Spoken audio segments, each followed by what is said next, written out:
Welcome to Home Organizing for Beginners. I'm Tammy, your home organizing educator.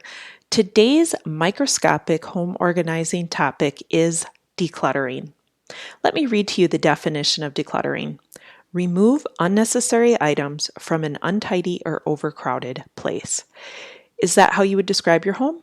Untidy and overcrowded? Perhaps. But how do you feel thinking about removing unnecessary items?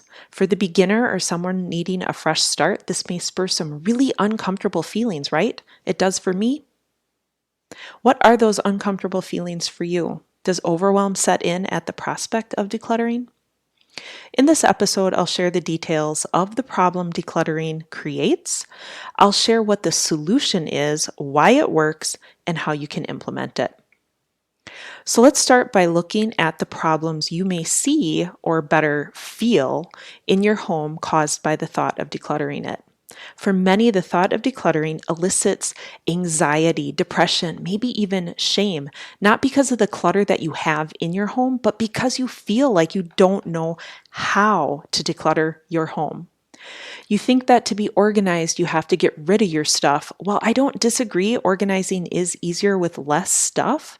The prospect of having to get rid of the stuff may actually stop you from ever starting your home organizing journey.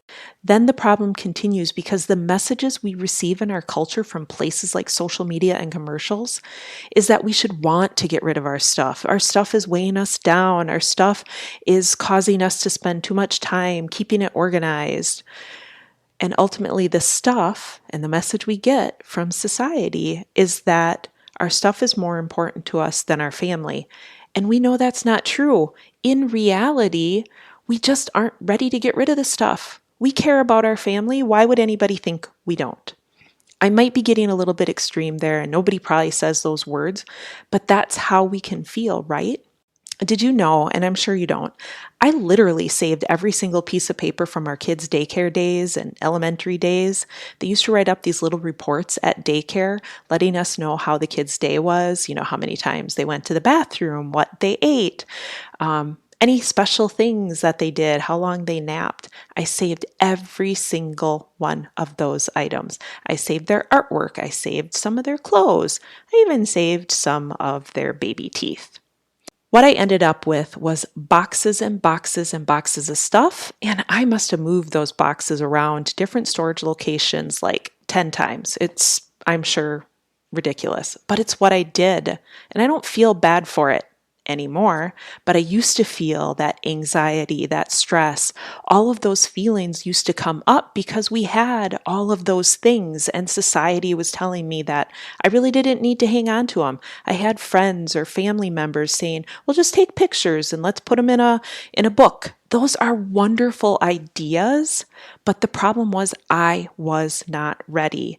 And until you're ready to part with your things, parting with them actually causes more stress and anxiety. I hope that makes sense. So my point is that if you're ready to let the things go, you'll know. I was ultimately ready. We were moving our garden shed. I pulled all of the boxes of the kids' stuff into the garage. I don't recommend you doing this. I literally went through box by box, paper by paper, item by item, and made the decision whether to keep it or throw it away. I was a weepy mess for those 2 weeks that I did that too. So I'm not sure that was a good plan, but that's what I did. The bottom line is that these feelings stop us in our tracks and may even prevent us from ever getting started on our home organizing journey. What needs to happen so that you can get started? There is a solution to this, and that's what I'm sharing. The solution is to redefine decluttering. Don't think about it the way that our society tells us to. Instead, you're going to use a different term. You're going to rethink the whole concept of decluttering. Instead of decluttering, we're going to call it sort. We're sorting are physical things. We're physically going through a sorting process. So, as someone who is or feels like they're just starting their home organizing journey, you have to make this mindset shift now. It's going to be so freeing. It'll help you move forward, make progress, build momentum, and implement solutions that will last. When you know why this works, you'll find it pretty easy to redefine decluttering and to actually get started. So, why will redefining decluttering to sort or sorting work for you? Because it simplifies what you're trying to accomplish. Remember, simple equals sustainable. You want to shift your way of thinking now so that you can continue making progress for the long term. Sort is defined as arrange systematically in groups. I call them sort categories like keep or throw away. Sorting is what you're actually physically doing. It's logical. It makes sense to call this process sorting instead of decluttering. So, using the term sorting eliminates the stigma or feeling that you're getting rid of your stuff. Ultimately, you need to make decisions of what to do with the things in your home, and it starts by sorting them. As a home organizing beginner, you want to focus on tangible and implementable steps that you can remember and put on repeat throughout your home. So I have 3 steps for you to do today in order to produce a space in your home that contains only the things you want to keep. So step number 1, select a space. I recommend starting small with a drawer or a shelf, something so that you can really absorb the concept. Step number 2, pick up an item. Decide only if you want to keep it or not.